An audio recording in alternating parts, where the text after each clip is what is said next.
Sorry for the technical glitch. Now, as we all saw in the video, His Divine Holiness, Bhagavan Shri Nithyananda Paramashivam, is the reviver of Kailasa, the ancient enlightened civilization and the great cosmic borderless nation. His Divine Holiness is an avatar from and is a supreme pontiff of Hinduism. And His Divine Holiness has made the science of power manifestation, yoga, and temple-based universities for humanity. The Sovereign Order of Kailasa, which is led by His Divine Holiness, and Nithyananda Order of monks, nuns, and the Hindu diaspora, are working for the global peace and to give the superconscious breakthrough to humanity. Nithyananda Hindu University, which is the world's largest Hindu university, with extended campuses in over 150 countries, is continuously collecting, organizing, preserving, time capsuling, decoding, and spreading the 20 million source books of Hinduism and the 64 secret arts and sciences, including Ayurveda, Vastu Shastra, Vaimanika Shastra, etc. His Divine Holiness is a 293rd Guru Mahasannidhanam of the Shamala Pita Sarvanya Pitam, which is an ancient apex body of Hinduism. And he is also the present emperor of the Surya Vamsha Surangi Samrajyam. His Divine Holiness has survived multiple assassination attempts on person and character made by the anti-Hindu elements, which is still going on. Yet, he continuously contributes.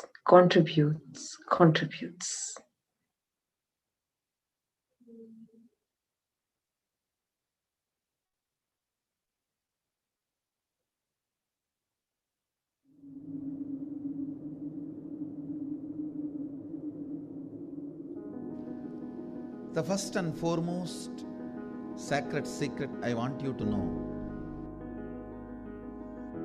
integrity is falling in love with your higher personality. Understand? You do have Sadashivatva in you. You are hardwired for it. It's not that your Sadashivatva is gift from somebody. No. Understand? Just like how when you fall asleep, you put an alarm and tell the alarm, hey, wake me up tomorrow morning. Same way, that's exactly the way I sent my gurus. I sent my gurus to the planet Earth ahead of me and said, hey, I am coming. Wake me up when I assume the human body. My alarm clocks were my gurus. Hey, wake me up. Understand? They just reminded me to fall in love with my higher personality, Sadashiva.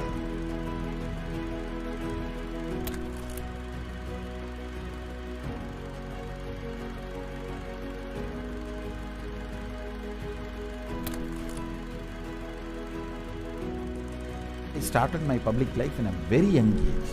Immediately after 12, after I realized my enlightenment,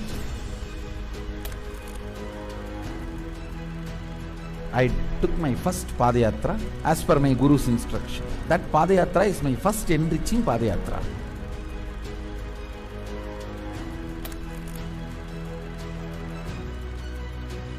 See, I should say, I started organized public life in 2000. But my public life started when I was 12.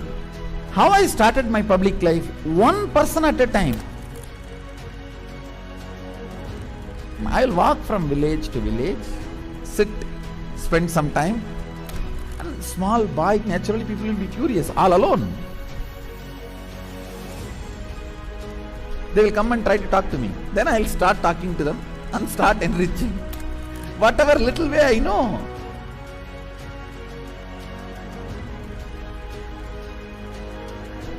It was a raw, crude, ground level way, one person at a time. So I decided I am going to start my own way, one person at a time.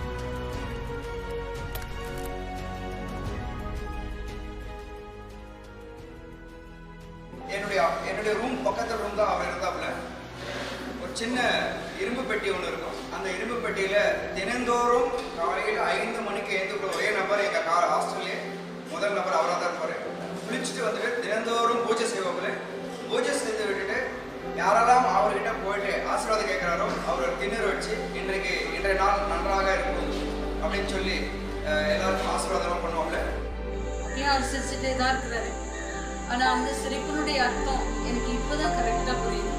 ஏன்னா அது ஒரு தெய்வீக சிரிப்புன்னு சொல்லுவாங்க இல்லையா, அந்த தெய்வீக சிரிப்பை என்னால இப்பவும் நல்லா உணர முடியும்.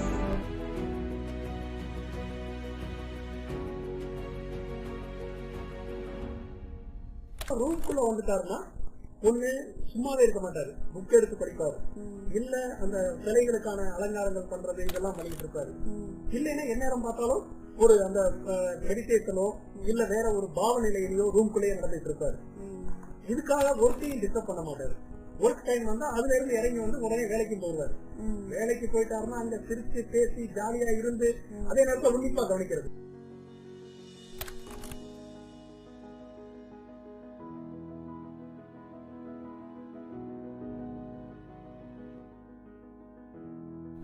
Parivrajaka Yatra happens only when you move out of joy. I tell you, I was moving like a banyan leaf in the breeze. When a leaf falls from the tree, in the breeze how it moves. That's the way I moved in my life. That is why my Parivrajaka, even to remember, is a joy for me.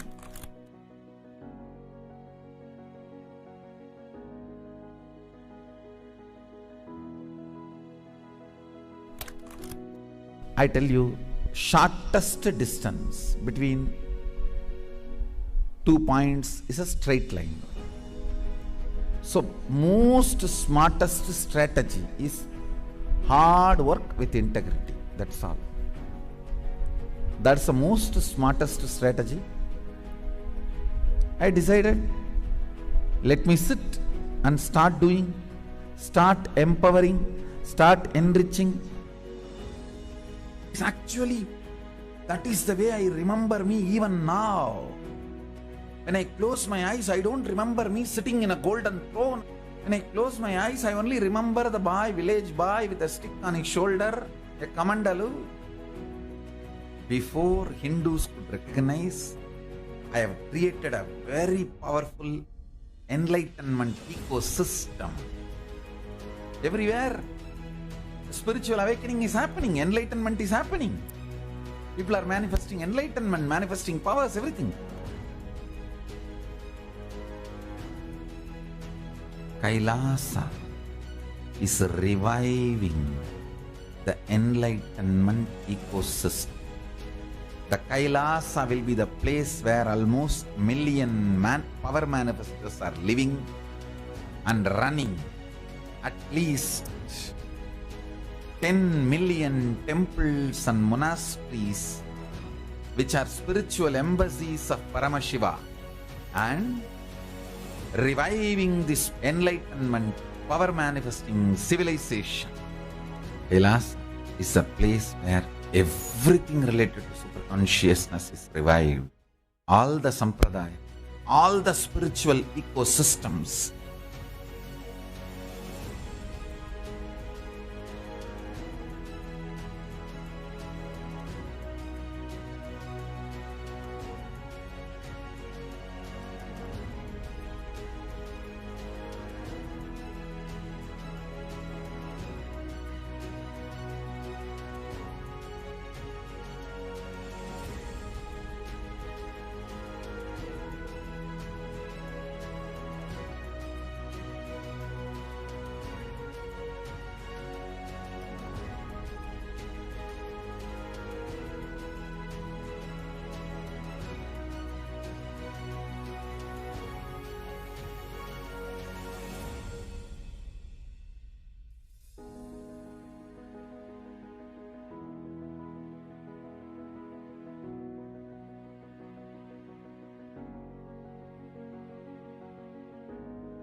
Kailasa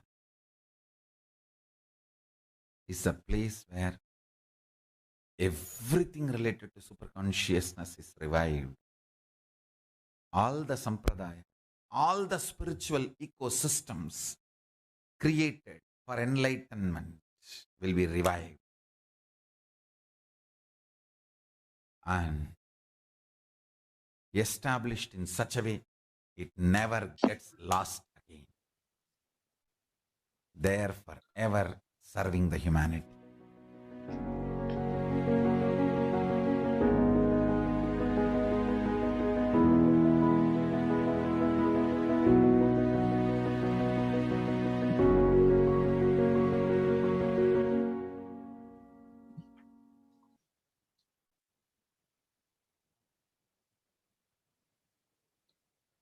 Dedicating his whole life with immense person has inspired, led, and guided millions of us and formed the world's only Hindu nation,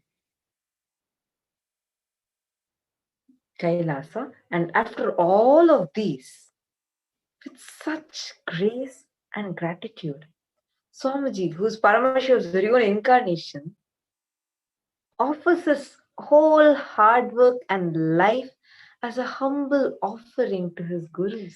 So true. Actually, the very happening of Guru is the ultimate. This reminds me of a very beautiful verse from Kabir Doha, which is from Sant Shri Kabir Das. He says, Guru Govind dono khade kaake lagum par, Balihari Guru apno Govind diyo milai.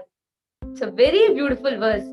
He asks, if God and Guru both appear in front of me, whom should I offer myself first to? And then he says, I shall first bow down to Guru, for he's the one who showed me God itself. Guru is the window for all of us to experience all the great truths of the scriptures. That's so beautiful. And there are so many Puranic references like the Apta Pramanas that testifies this truth that Guru is the ultimate. So many great enlightened masters, great devotees of Bhagavan. Like, for example, Sri Annamacharya from Andhra Pradesh, who was an ardent devotee, one of the greatest devotees of Bhagavan Venkateshwara. Even in his life, Bhagavan Venkateshwara assumes the form of Guru and guides him. Same way for Prahlada. Prahlada, all of us know him as one of the greatest devotees of Mahavishnu. Even in his life, he was initiated by his Guru Narada. The Guru Sishya Sampradaya has always been playing a vital role of being the backbone of Sanatana Hindu Dharma.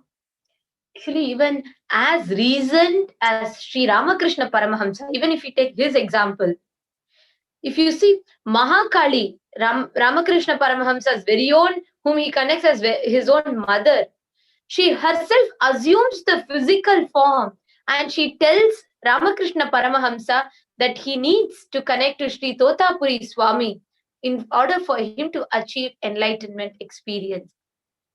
This very Guru Shishya Sampradaya, it is the source that has time and again produced enlightened beings on planet Earth who upheld Hinduism, who are still upholding Hinduism and preserving it. In the 80th and 81st verse of Guru Gita, the whole thing is about which explains the importance of Guru. The Shastra Pramana tells, Gurureva Jagat Sarvam Brahma Vishnu Shivatmakam Guru Parataram Nasti Tasmat Sampujayet Guru. There is nothing greater than Guru. He is Shiva, he is Vishnu, he is Brahma. There is nothing greater than Guru. Continuously, even as when Paramashiva tells, Naguro Ratikam, Naguro Ratikam, Naguro Ratikam, Naguro Ratikam, Shivasasanataha, Shivasasanataha, Shivasasanataha means he repeats, there's nothing greater than Guru, there is nothing greater than Guru, there is nothing greater than Guru. This is the ultimate truth of Shiva. And as a testimony of his own words, Paramashiva himself has assumed the body again and come down as His Divine Holiness Bhagavan Sri Nithyananda Paramashivam. As Swamiji himself beautifully tells in one of the very recent satsang he told, Nithyananda is nothing but a small living stream of enlightened masters in a remote village gone right. Because Swamiji so gracefully offers his whole gratitude to his Guru, but he himself is Paramashiva who has taken the physical body, the human body, and to establish his advent on planet Earth, and is establishing the most important Guru Shishya Sampradaya back to life.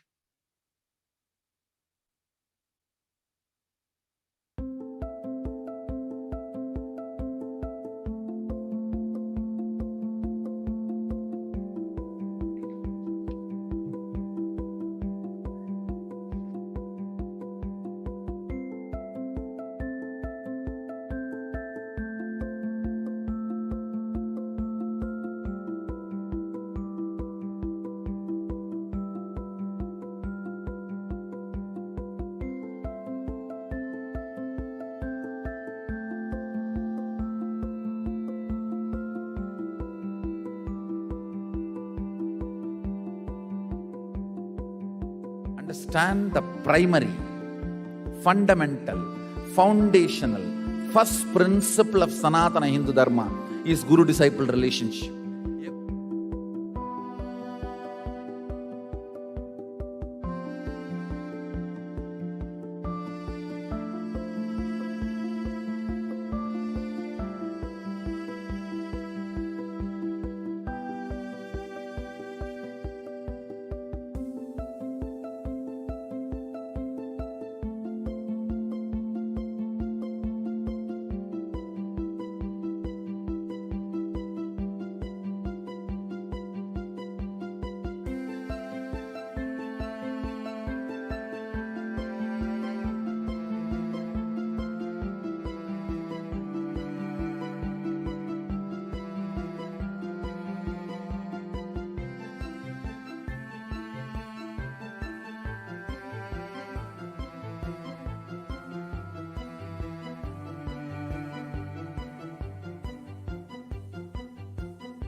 साक्षात स्वर्ग के दर्शन होने परम परमेश्वर की। कैसा था स्वामी जी का पेशवा? बहुत अच्छा था सबसे ज्यादा, और सबसे बड़ी खुशी की बात कि फॉरेन के बहुत थे। एक खुशी की बात वो इनसे जुड़े, इससे बड़ी बात और क्या हो सकती है।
The Guru Shishya Sampradaya is the backbone of Hinduism. Guru in Sanskrit means Guru, remover of darkness and ignorance. Guru removes the mental blocks and obstacles that stand in our way of our awareness and realization of our true self. It is this system that has kept Hinduism alive for so many years. Actually, in the last 25 plus years of Swamiji's public life, Swamiji has been continuously giving his life to protect this very tradition, the Guru Shishya Sampradaya, because if we see every aspect, even the first ever Adinam that Swamiji started in the Avatipalayam, which is a place near Erode in Tamil Nadu, in South India, Swamiji named that Adinam after his Guru. After like thousands of people, all of us realize that Swamiji is Paramashiva himself who has come down. But still Swamiji continues to offer every day in the satsang. He will tell, my gurus, my gurus, my gurus, continuously offering his gratitude, everything that Swamiji is doing at the feet of his gurus. And same way, now Swamiji is continuing the Guru Parampara by reviving this Gurukul system. Like so much of persecution, attacks, everything has happened. But still Swamiji is giving his own life to protect this Gurukul or the Guru Parampara and the Guru Shishya Sampradaya. It is the base, the foundation of Sri Kailasa, the world's only Hindu nation today. If you see, it is all formed based on this Guru Shishya Parampara, because Swamiji at the age of 16 or 17 was given the Yoga Pattabhishekam. Age of And 16. That age of 16 was when Swamiji is formally. And the Chaturmasya, all of that was happening. The youngest, do you remember the youngest Chaturmasya that Swamiji did was at the age of 3. His whole advent has been for reviving this Guru Shishya Sampradaya. Actually, that is why what Swamiji received, like so many years before, was from his gurus. Then Swamiji initiated so many sannyasis, the whole Nithyananda order of monks, nuns, and the entire Hindu diaspora. So if you see, all of them, all of us are continuing to be a lineage of the Nithyananda Sampradaya, where Swamiji received what Swamiji received from his gurus, and he is continuing to initiate us. And this Guru Shishya Sampradaya is a Gurukul system, which is the main thing needed for upholding the Guru Shishya Sampradaya. The Guru Shishya Sampradaya, where you go sit at the feet of the Guru and you learn, you imbibe. It plays a crucial role in upholding the quality of life in a society. Understand? Any education system, the education system of a society, that plays a crucial role in the quality of life in that society. The wrong history about Hinduism that has been force-fed to the young budding minds has chastised us of the strength that we are supposed to be deriving from knowing about the glory of our past, because the history has been wrongly, in a very, very convoluted way, twisted and presented to us.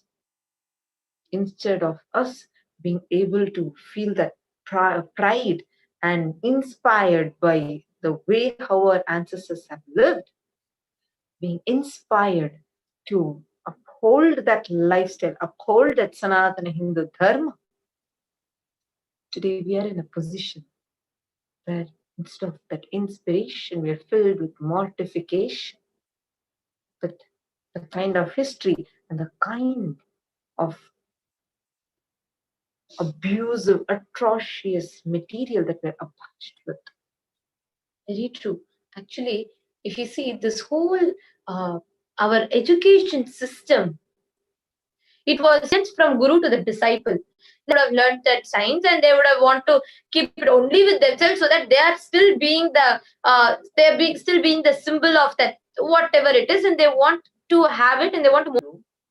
Yet teach everything from Hinduism, like steal everything from Hinduism and teach it as if it's their invention, their discovery. Call Shiva as some old yogi, and call Shiva as an alien. That all of that back to Hinduism and not monopolizing. But Swamiji is creating so many people. He's saying, I'm not here to prove I am God, and I'm here to prove you're all God. That Swamiji is creating. Swamiji was an amazing. There are many that they used to manifest. Here, power that Swamiji has. Swamiji is transmitting. That is why this is the real Guru Shishya Sampradaya. If you see this, actually awakens the best of an ability in his disciple. That is the real Guru Shishya Sampradaya. There's a beautiful story in Adi Shankaracharya's Gurukul. There were various different children. There was one disciple, though, who was very not very intelligent, because he used to never grasp anything that Adi Shankaracharya is revealing. Like he was never well versed in scriptures. He was never grasping, dedicating his whole life to the service of his guru. Nothing. It's not even a big this thing he used to do. Every day he used to wash Adi Shankaracharya's clothes, wash the dishes, and serve him food. All the small things you disciples mock him, saying that, oh, look at us, we are receiving everything from the master.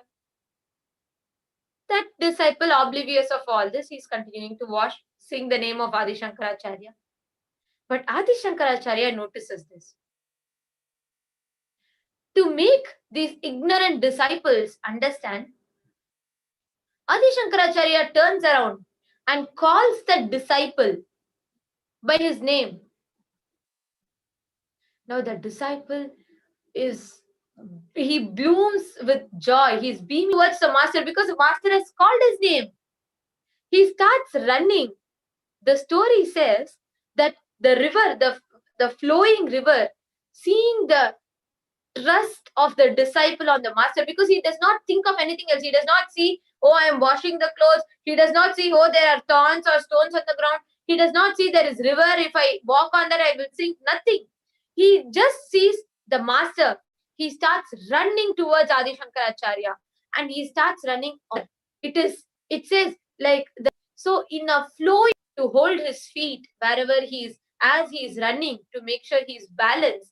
The river blooms with so many lotuses, and then the disciple, unaware of anything, only seeing the master, unaware of even the beautiful miracle happening, names him Padmapada, because for him the river materialized lotuses to hold. He then beautifully tells the great Swamiji would surely be able to relate with this thing of how it feels when the master calls you by your name. This is because this just reminds me how our entire education system has been. Our education system, it was never based on than what he is telling. Like, for example, let's take Sri Rama. For Lord Rama to become that great warrior at the young age of 14, and when he was just 14, he went to the forest and killed the demons. And he stood by Vashishta when Vishwamitra was performing the yajna. Rakshasas come, and the asuras, the demons, come and attack the sages. That time Vashishta cannot tell, oh, I am scared, I don't know, I only, and takes care, manages the entire situation. Lord Rama learned. Two amazing, powerful wielders of mace, Duryodhana and Bhima. Whereas Yudhishthira excelled in spade. Nakula and Gurukul. We have schools for all of us. Every school there is specialized school for each thing. You want to go for this for all the Kauravas, 100 Kauravas and the Pancha Pandavas, the 5 Pandavas. Dronacharya alone was the Guru. It was Dronacharya who trained them. He trained all of them in different weapons. The first mantra that you learn, the class begins with the mantra, the Shanti mantra. Om Sahana Bhavatu Sahano Punaktu Sahaviryam Karavavahai Tejas Vinavati Tamastu Mavid Vishavahai. That's how we chant. Means there is no enmity. Mavid Vishavahai, there is no, you all can see. Like how when the teacher is just talking, but not really living. What was once an amazing, powerful, which was the backbone of Sanatana Dharma, the Guru Shishya Sampradaya, is now where most of the times the teacher does not practice what he is teaching. Therefore, insipid of any experience. That is why it has resulted in the modern youth becoming flippant towards our culture. They're losing all the trust that they had. That's why it so goes on you.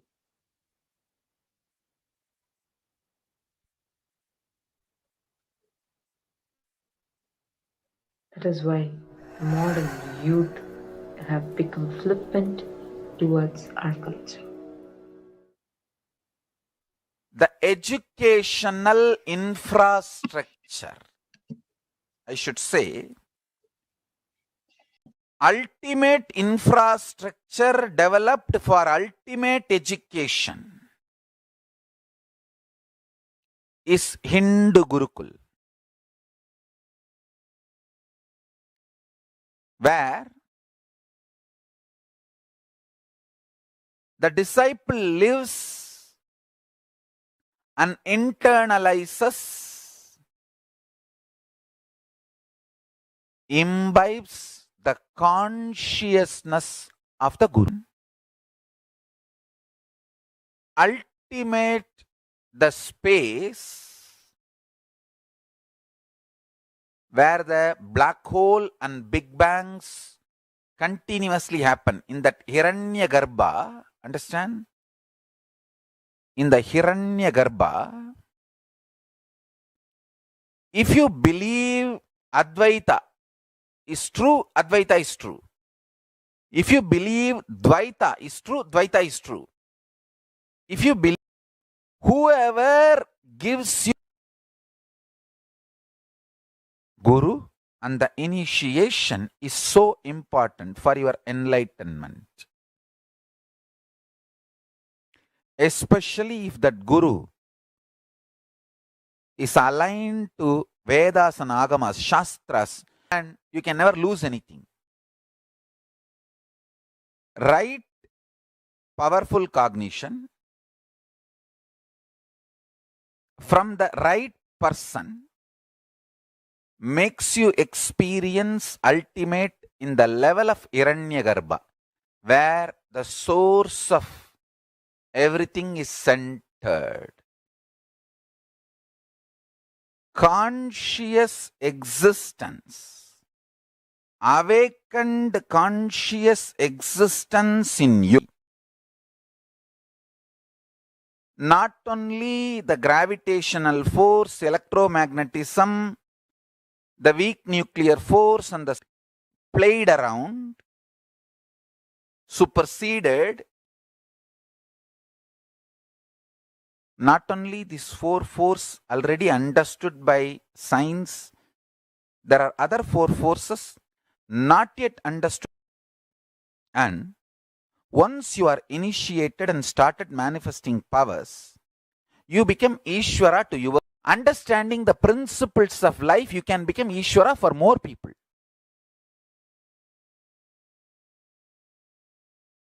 Then you become Ishvara for all your students. If you continue to remain integrated, non-violent, ahimsa, to Paramashiva people. That's all.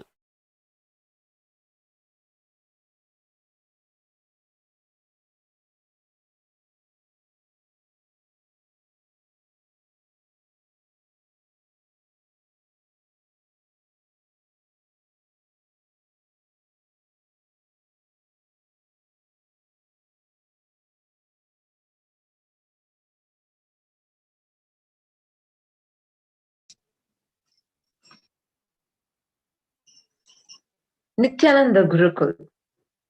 The Swamiji is reviving the Sanatana Hindu Dharma, real education, giving the real education, reviving the Guru Shishya Sampradaya of Sanatana Hindu Dharma.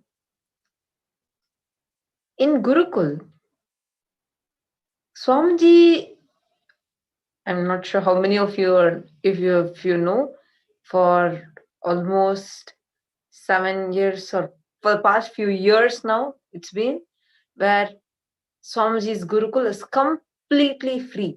Nithyananda Gurukul is completely free of charge. No any hidden fees, not even for even uniform or even for food, books, stay. It's a residential school. School sounds so funny because school, we all have that word school is associated with a lot of, it's corrupted. Each one, many children have many different kinds of emotions towards school. But Nithyananda Gurukul, it's residential, and all of these are completely free of charge. You need to know, Swamiji is not just giving the free education, like as in free science, maths, physics alone. Of course, that education is also given, that to an international level, international GCSE. We learn that, and that is completely free of charge. But also the most important, teaching to live a conscious life without being manipulated by fear or greed. Understand? I'll just give you an example. Success.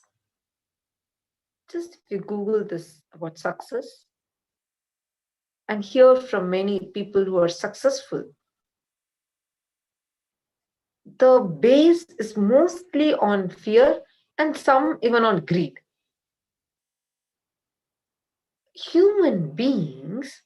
As human beings, we tend to either have fear or greed as our fundamental working mechanism. It's very unfortunate that this has been force-fed into us by the society. Swamiji through the Nithyananda Gurukul trains us not to have fear or greed as our fundamental operating system. And the education that we have here, even the normal science, physics, maths, chemistry, whatever we learn outside, like the physics, chemistry, math, everything that we learn outside, we learn that also. Those are also our subjects. But we don't learn it in a very, right now the Macaulay's education system, right?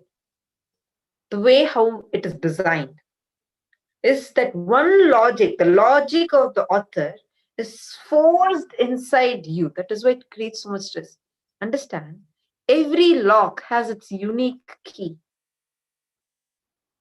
And then we go on cursing the child and beating the child, or people keep abusing the child, putting the child down. We label the child dyslexic. We label the child like so many, because like I have seen that personally. So many children are ridiculed and labeled dyslexics, etc., just based on the studies. Exactly. But in Gurukul, the same Macaulay's education is also a part. Like we also learn this. I'll tell you how. It's not just that author's logic is forced inside the child. No. We have a system called Google Intelligence. So I'll explain how we do it. First, Paramashiva's thought conceit in Sanatana Hindu Dharma there are three main things which determines the way how we exist. The fundamental cognitions that you have about Jiva, which is the individual self, Jagat, the world, Ishvara, the cognitions you carry about God. That is, these three literally navigate the life that we live. So, how we learn is first, like let's say I open the book, my biology textbook, and just giving a simple chapter. Let's say circulatory system. I'm going to learn about circulatory system. I'll first see the title of the chapter, and then we have something called Krishna. It's a granite slab on which an alchemy product called Jnananjana is applied. Using the power of third eye that Swamiji has initiated us in, we look at the Krishna, look through our third eye, and request Paramashiva to reveal. So what current? What is Paramashiva revealing about this subject? We write that down. The next step, we open the book, just the keywords. The keywords are usually highlighted in bold. So just the keywords we take, we note it down, and we do Google intelligence. We Google, learn the world's thought currents. Means I used to think, oh, many perspectives, even for a simple subject like for example, circulatory system. That's a very simple topic. But even for that, there are multiple different explanations. So we learn the world's thought current about it. And after that, so Ishvara, Jagat, and after learning these two, then we write our thesis. What is our understanding?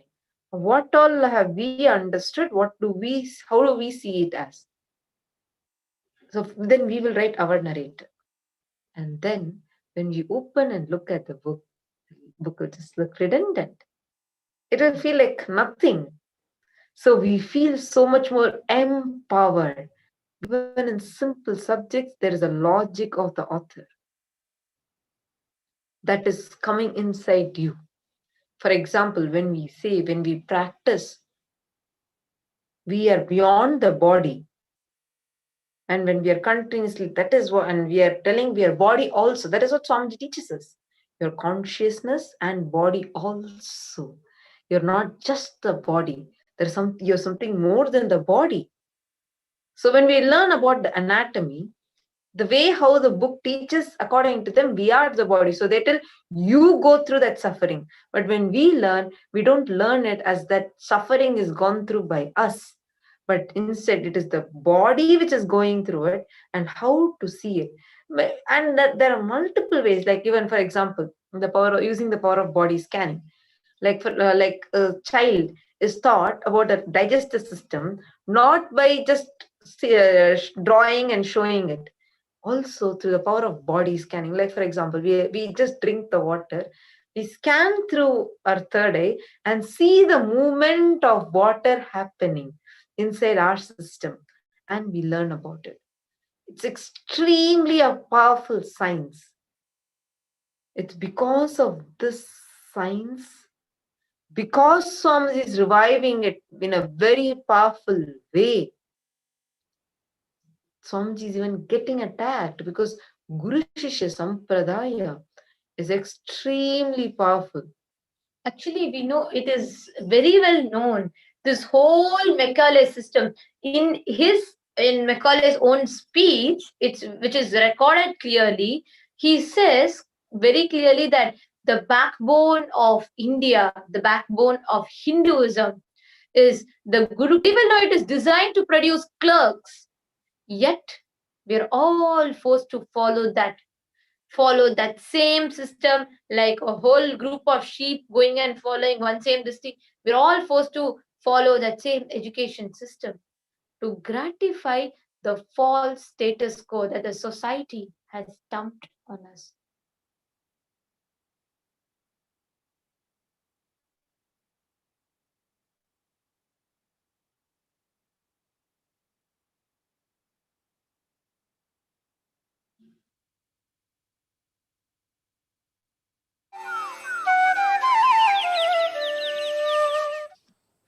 My Gurukul is 100% free. Food, stay, education, everything is free. Because Sadashiva says, Guru is supposed to beg and feed the disciples. I said, I may beg physically or in the internet, but I will beg and feed my disciples. My Gurukul is 100% free. Not only I am teaching them English, maths, science, I am teaching them true history. I am teaching them the real powers and possibilities they can manifest. I am teaching them life.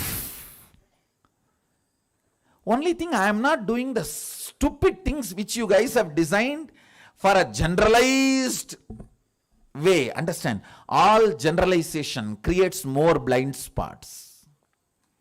When there is a Google Earth available, Google Map is available, why will I make them memorize the capitals of all the countries and states? Macaulay's time it was not there, so you have to memorize. Capital of India is Delhi and capital of Tamil Nadu is Chennai. You have to memorize. Now there is a Google Earth and Google Map. Just Google it, that's all. They need to be taught Googling. I am only removing all those stupid blind spots become part of the education because of the generalization. Understand? All generalization is faulty generalization. All generalization is faulty generalization. Jealousy, comparison is the byproduct of the faulty generalization. It is utter stupidity to give marks to human beings. Utter stupidity to give marks to human beings. It is like I saw memes in the Facebook. There is a fish in a pot, and there is a monkey, there is an elephant, there is a zebra, there is a snake, there is a crocodile, there is a tiger. And the educationist says, to have a fair game, we will have the examination. Who claims this tree first? Please start. That is what I call faulty generalization. What will happen to the fish if he comes out of the water to climb the tree?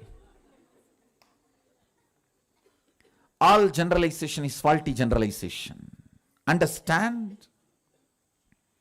What I am trying to convey, I will give you the essence. Media wants me to do the charity of what they think as best. I am doing the charity of what is best. If you think food is the best thing happened in your life, you can do just annadan. If you think education is the best thing happened in your life, you share that with the world. That's your charity. If you think clothes are the best things happened to your life and you share the clothes, vastradana, that's your charity.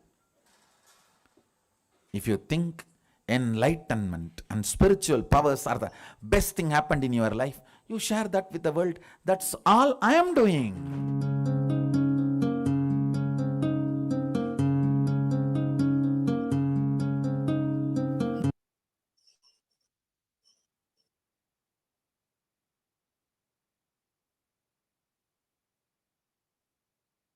See, when you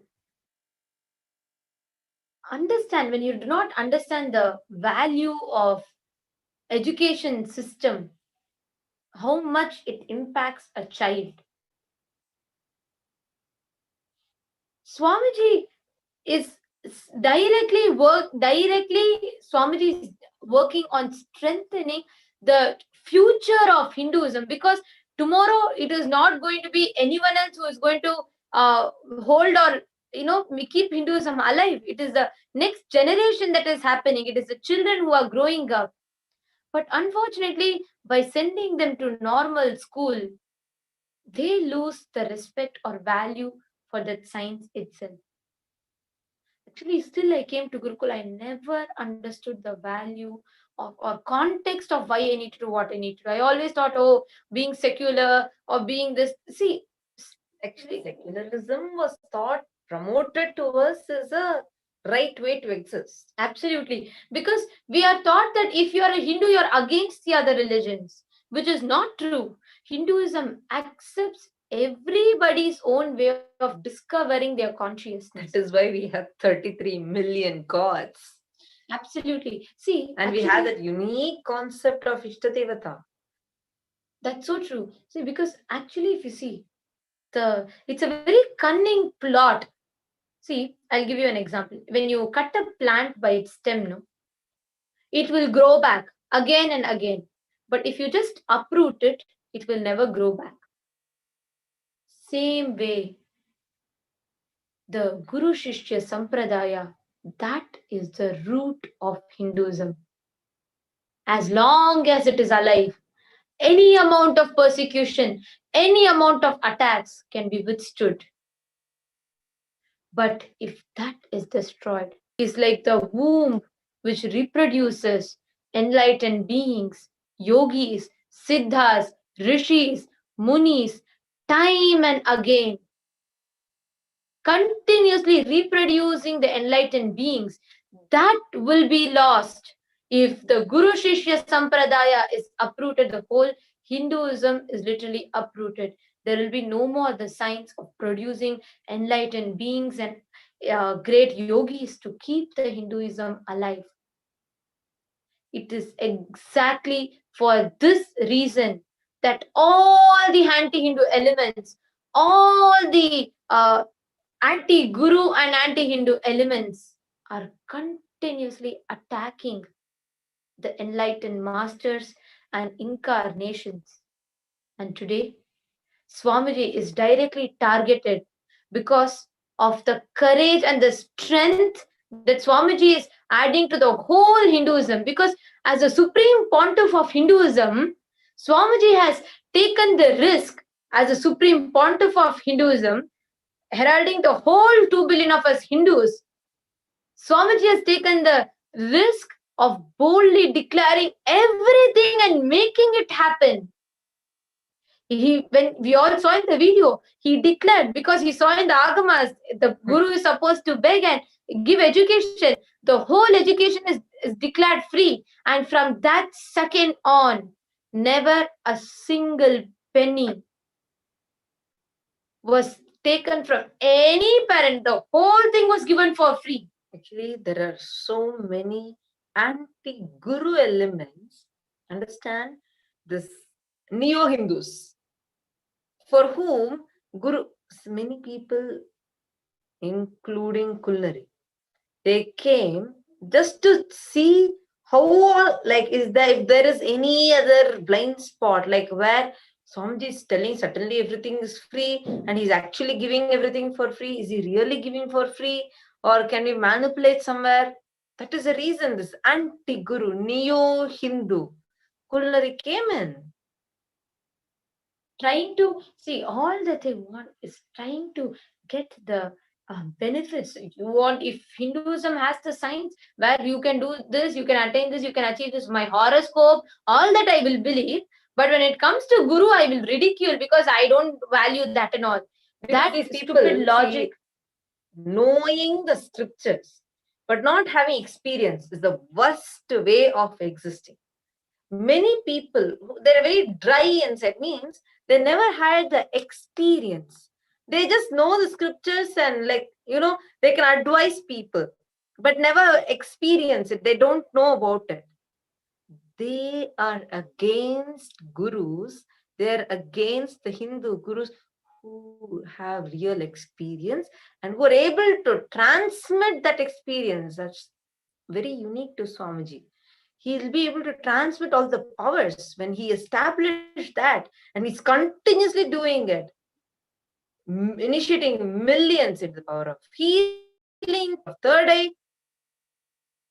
That is what instigates these very dangerous as anti-Hindu elements. They destroy.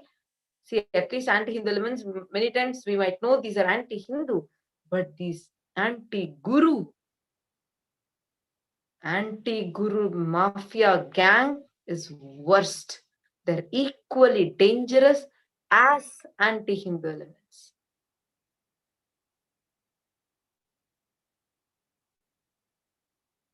Understand?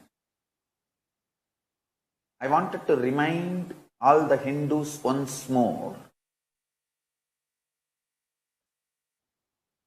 In some religion, if you get over-inspired, if you take that religion very seriously, you become missionary and start converting others, and you literally become missionary militant. You do everything for the sake of conversion.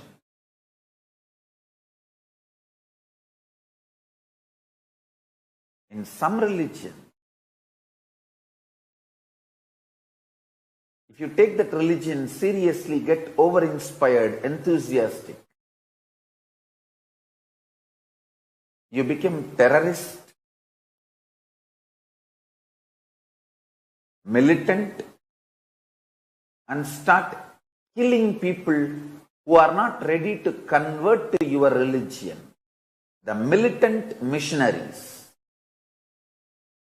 Some religions make you missionary militant. Some religions make you militant missionaries. In Hinduism, if you take Hinduism seriously, if you are over-inspired, over-enthusiastic, excited about Hinduism, you become sadhu, monk, sannyasi, and start meditating. You go to Himalayas and work on your enlightenment.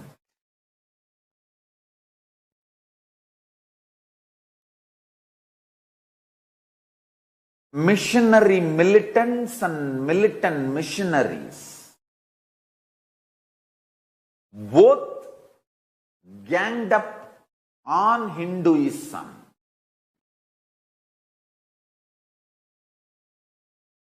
But so cunningly they are doing it. Still, even sincere Hindus have not woken up to the reality and truth. They are getting destroyed all over the world, not just in India, all over the world. In India itself you are getting destroyed, then what about Pakistan, Bangladesh, or any other country? The only country you had as Hindu country in Nepal, Hindus lost Nepal also. It has become secular. Using mass media to influence and control people is a strategy used extensively by aggressive civilizations to subdue indigenous, simple, innocent traditions, to eliminate innocent, simple spiritual traditions. Hinduism is basically indigenous, innocent, simple spiritual tradition.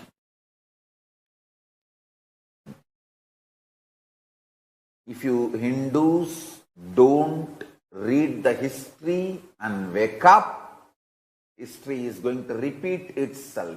Don't be in the false idea, oh, Hinduism is Sanatana, eternal, it is not going to be destroyed. Fools. Just see, in last 500 years, the lands you lost.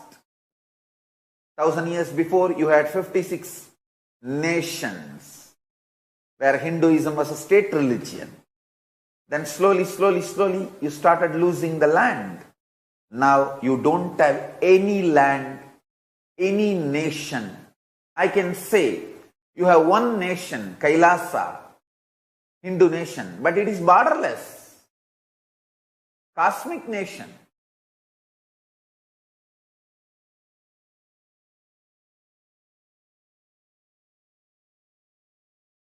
Kailasa has embassy. Few countries have signed a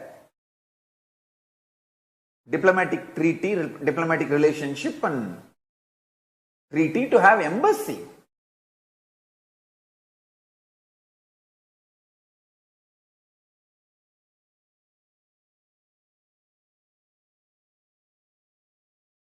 Kailasa is more a nation created to keep this Hindu grand narrative alive.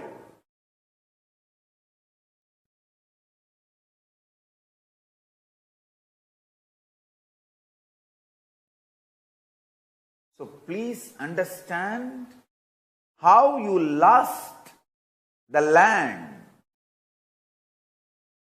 And don't think just because still some Hindu temples are running and people are going to the temples and coming, the Hinduism is alive. Be very clear.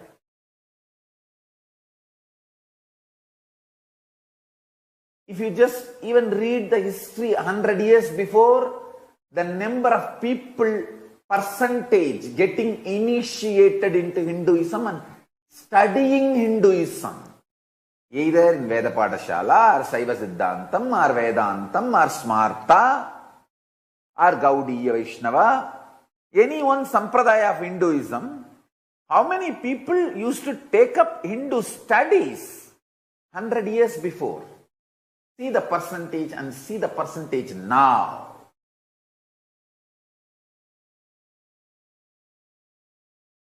Without any doubt, I can say, now, people who take up studying Hinduism full time is practically negligible.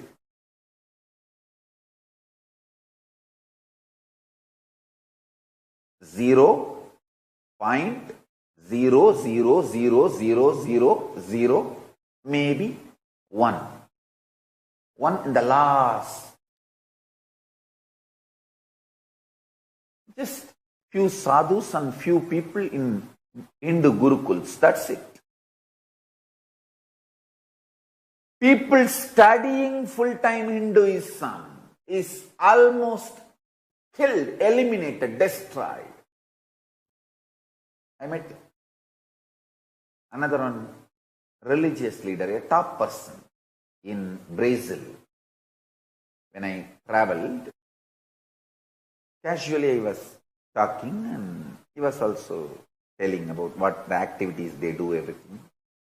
And I said that I have a training center for monks and around 100 monks are studying in India, and every year I am expecting to graduate 100 people into monks and nuns. He said, Swamiji, I have a training center in Mumbai. I have 12 units only in Mumbai. Each unit has 3,000 people. Every year, around 30 to 35,000 youth graduate as nuns and monks and preachers from my unit, Swamiji.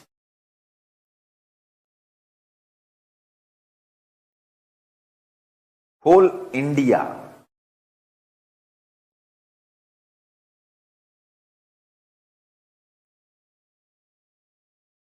after thoroughly studying various sampradayas, Ramakrishna Mission and Chinmaya Mission and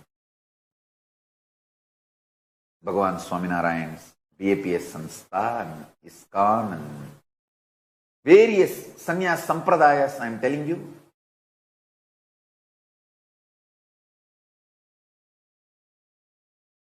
none of us have Sannyas Training Institute where thousands graduate every year. Yes, all of us have Sannyas Training Institute, no doubt. Hundreds maybe. Never 4-digit number. None of us have 4-digit number graduating every year. The amount of hatred, hate speech done on Hindu sannyasis, Hindu monks, Brahmins, the Hindu lifestyle after independence in India by mass media cult and entertainment cult has taken away the confidence of Hindus on Hinduism and studying Hinduism full time for living practicing and preaching. Understand? The Neo-Hindus, last 2 generations, Neo-Hindus, they even developed a strong hatred on the whole Guru Parampara. That is the greatest achievement of the mass media cult, entertainment industry cult. One of the biggest milestones they reached in eliminating Hinduism. The Neo-Hindus, the anti-Guru Neo-Hindus are as dangerous to Hinduism as anti-Hindu elements. Because the Brahmin hatred and Guru hatred is enough to eliminate whole Hinduism. The mass media cult and entertainment industry cult is successful, making 80% of the Hindus hate Brahmins and Gurus by creating a strong hate speech campaign, persistent hate speech campaign for last 50 years.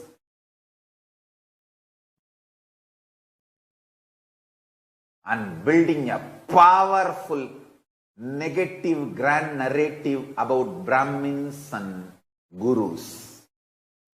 Everything related to Brahmins and everything related to Gurus is literally destroyed. The amount of hate speech, the amount of damage done to Hinduism, even the modern day Hindus are not aware.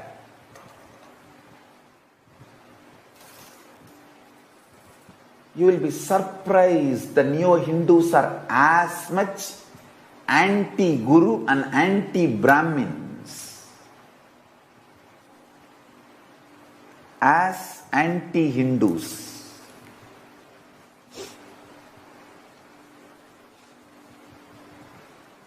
They are not understanding Gurus and Brahmins are the roots of Hinduism. If you eliminate these two, Hinduism will be gone. They think the Neo-Hindutva people, the Neo-Hindus, they really believe they can keep Hinduism alive by eliminating Gurus and Brahmins. Fools don't understand. Gurus and Brahmins kept the Hinduism alive. Archavatara and Nijavataras kept Hinduism alive. Brahmins worshipping, keeping the Archavatara tradition. Gurus keeping the Nijavatara tradition. Kept Hinduism alive.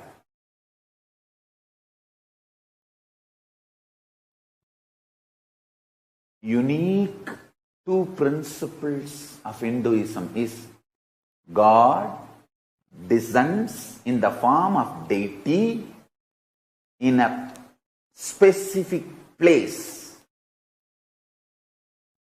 Hindu temples are living place of living abodes of gods and goddesses, not just worship altars, theology training centers, education organizations alone, or it is not just prayer altars alone.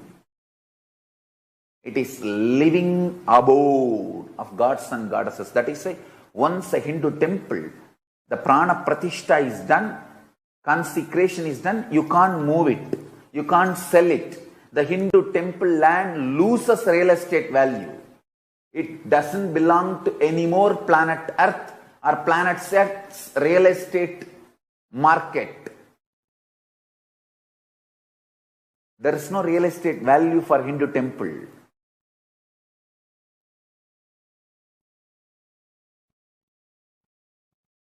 The second important principle of Hinduism is Daivam Manushya Rupena. God lands in human body and manifests himself using human being and human identity. The Neo-Hindutva people, Neo-Hindus, does not believe in both principles, neither in Archavatara nor in Nijavatara. That is where the whole problem starts. They are brainwashed so much by the media cult and entertainment cult. Even the Neo-Hindus don't believe. They are as much as anti-Guru and anti-Brahmins as the anti-Hindu elements. Deadly combination of missionary militants and militant missionaries and Neo-Hindus ganged up is literally eliminating Hinduism from India.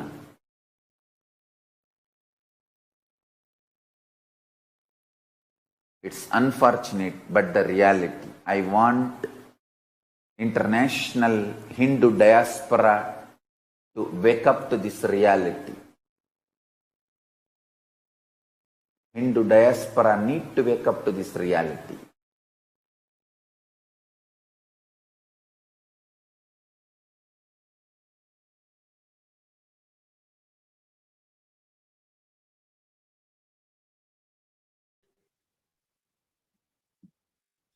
There are many anti-Hindu terrorists who are spreading all these myths about Hinduism and destroying what is real Hinduism.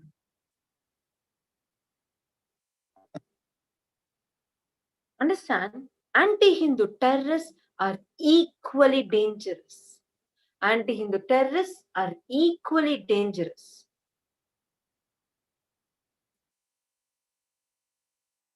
Why is Swamiji the prime target of all the anti-Hindu elements? Why so many, understand, anti-Guru, Neo-Hindus, understand this term. Hinduism, Sanatana Hindu Dharma. We are too vast.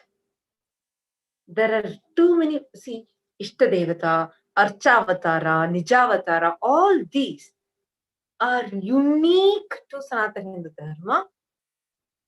Of course, even in Buddhism, we believe about reincarnation.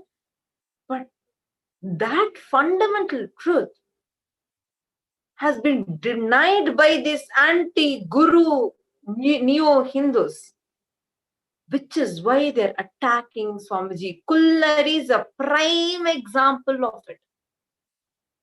Because Swamiji is reviving the most important, the backbone of Hinduism, which is the Guru Sishya Sampradaya. The anti-Guru terrorist, the anti-Guru, anti-Hindu mafia gang is targeting and attacking Swamiji because, understand, see, there are many people who are, many Hindus who are reviving many scriptures, like some of them focus on Bhagavad Gita, some of them focus on like one particular tradition. Now, so when so many things are happening and Swamiji is in a huge scale reviving so many indigenous traditions, unfortunately, today we are using the word indigenous traditions for our sampradayas. Anyways, so now for all these traditions, Swamiji has given life. But the backbone for all these traditions to be kept alive is the Guru Shishya Sampradaya. That is why when yesterday when Swamiji was sharing, like how for even that alchemy process, that super alchemy process that Swamiji had gone through, some of these gurus did for Swamiji, everything is because the Guru Shishya Sampradaya. It is always by the Guru. It is, the world knows what Patanjali's Ashtanga Yoga. But the Shashtanga Yoga of Paramashiva, why is that not that popular? It's mainly because Paramashiva's yoga can only be transmitted as an experience from the Guru. Initiation is needed. So there are many such secrets which only Guru can transfer. And because Swamiji is reviving that, these anti-Guru terrorists are not able to bear. The anti-Guru terrorists are agitated. They want to destroy it. That is why if you see all the movies, the South Indian, especially in South India, literally every movie will in some form or other ridicule a Hindu Guru. Because the backbone of Hinduism, the Guru Shishya Sampradaya, they want to destroy that. So beautifully used, you said. Like how a plant, even if you cut its stems, even if you cut its branches, it can sprout back, it can grow back. But only if you uproot it and burn that root, it can never grow back. Same way, they're trying to uproot our roots of the Guru Shishya Sampradaya. Exactly. Actually, Swamiji's declaration of this whole education system being free, Swamiji's anything that was told in the scripture, when Swamiji declared and started doing it, that came as a huge shock to all these anti-Hindu elements. Because all the claims of gurus that they were making, oh, gurus are trying to monopolize. No, Swamiji never monopolized. Swamiji started creating so many, and literally Swamiji started creating so many people in the path of enlightenment. They're all like literally having the experiences of enlightenment. And they're quantifiable too. Exactly. Like for example, like when Swamiji said third eye, through third eye, even the blind people can see. Swamiji initiated you to go and initiate people. So through you, Swamiji awakened people, and blind kids were able to read. And Swamiji, as you said, Swamiji is not monopolizing Hinduism. Instead, he is giving everything for free. We have the largest Hindu library with millions of, already more than 2 million palm leaf scriptures that are digitized and uploaded for free. Hindu scriptures with OCR available for free. All of these, he's doing it completely free of cost. These things only attracted some cunning, cheap culnaries, because they are not able to bear. They want to destroy it. Actually, even Kulnari Janardhan, he came in for this very reason. That man, he came, he wanted to get all benefits, everything. He never ever let travel, literally disrespecting, abusing the monks, scolding them, ill-treating them. I should not even say scolding them, that's too cheap to tell. Ill-treating them. He came in the garb of a devotee. And doing what? Never ever respected all the. Actually, it's a very cunning strategy. If you see, all the Guru Parampara related things, he used to always abuse. Even as when he was in the Adinam, he never came for any puja. He never anything that was told as a Guruva, that was told as strengthening the Guru Shishya Sampradaya, he constantly abused it. I've never seen him do Pada Puja. I've never seen him come and sit and do anything that the parampara, the sampradaya is following. No. See, this is a spiritual place. Swamiji's ashram is a spiritual place, and Swamiji is reviving Sanatana Hindu Dharma, that you are required and expected to do worship, puja. You are expected to live a spiritual life. Never, not once, has this culinary been even a part of the spiritual routine. He used to give some other reason. Understand, from beginning, he was pretending that he wants to surrender everything to Swamiji. I want to give everything away. Swamiji is very clear. No, you have everything. That is why not a single penny of him Swamiji received. Swamiji said, no, you keep all your stuff. For me, my purpose is to enlighten all of you. You come and you can live here. Everything is free of cost. He was pretending to surrender everything from beginning. The malevolence of this culinary, his malevolence was so obvious.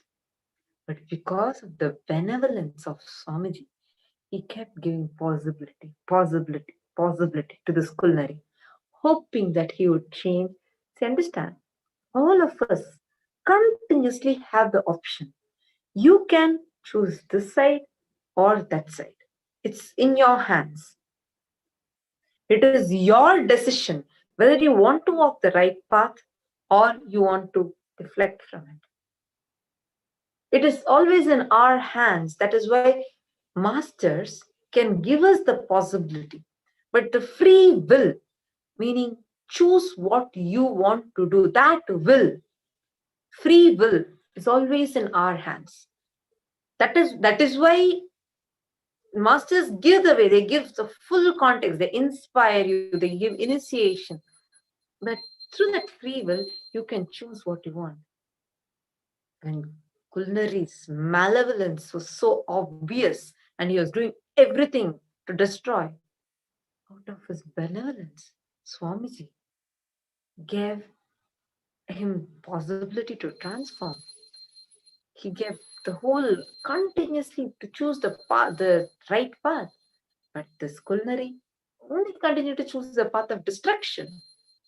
Actually, just to give an example of his violence and his cunningness and the poison that he was, there was one incident, if you remember, in Gurukul.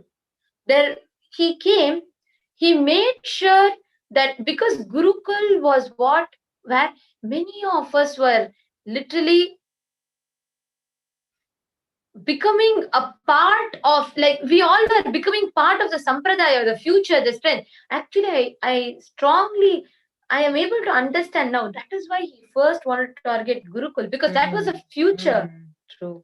Everywhere else, all others were older people, sannyasis, but we were the generation of the sampradaya. We were the future generation of the Nithyananda sampradaya. He came. That is why he wanted to grab the power. He wanted to grab the power and position. So that is why he fought the administration. He fought the Gurukul administration and said, he threatened them, blackmailed them, and told, no, I have to be a part of the decision making. He tried creating fights. See, Adinam is a very, very, very, very beautiful non-violent space.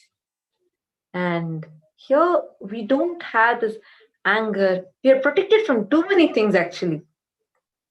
Anger is not a part of the Adinam lifestyle.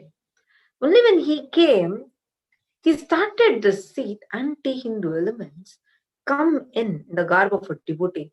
You see, every anti-Hindu element, if they're attacking from outside from the beginning, that is one group. From inside, they'll come and try to destroy it. So when he came in, he wanted to destroy everything. That is why he will purposely not follow the spiritual routine. And that way, like he's showing that yes, you can, there's a possibility you can not follow it too. And then trying to create fights where he goes. Oh my God, he used to go and fight with everyone literally. Actually, not just And fights. that's how he created a fight and wanted to grab the power of decision making in Gurukul. Of course, he was only allowed till the committee members, where like even the committee members, like all of them sit together and discuss and make the decisions. Oh my God, the violence that he had, the malevolence that he carried. He just wanted to destroy. He used to go to every child